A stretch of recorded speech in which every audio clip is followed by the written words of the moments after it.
Àgbà tí ó bá fi dúkìá sílẹ̀, ilé, ilẹ̀ àtohun mèremère lóríṣiríṣi láì ṣàmójútó ìrẹ́pọ̀ láàrin àwọn ọmọ, àfàìmọ̀ kí ilé má di ahoro lẹ́yìn wá ọ̀la o.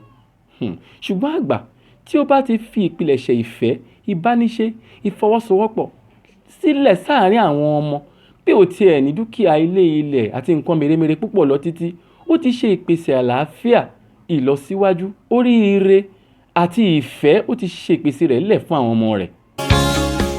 Lákòótán ẹ̀yin àgbà wa, gbogbo eléyìí ni à ń ṣàlàyé kó má bá wa lójijì, àti wípé àlàáfíà tayọ o.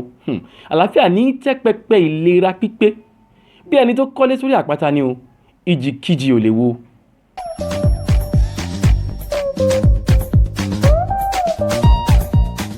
Ní àjọ Mopcare, à ń ṣe ìgbìrò, ìkọ́ni àti agbátẹrù ètò ìtọ́ni sí ìgbé ayé rere fún gbogbo ènìyàn tí ó wà lẹ́nu iṣẹ́ kan tàbí òmíràn.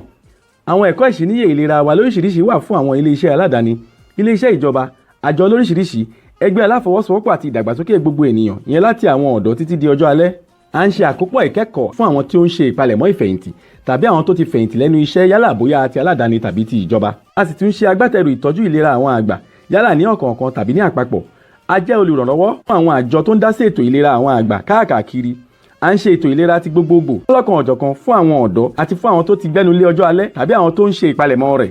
Ẹ kàn sí wa lórí ààyè ayélujára wa www.mopcare.com. Ẹ pè tàbí kẹ́ ẹ tẹ àtẹ̀jíṣẹ́ yín ránṣẹ́ sí nọ́mbà yìí 0803 437 5758 0803 437 5758. Mopcare for the seniors. Àwa ni ohùn fún àwọn àgbà wa.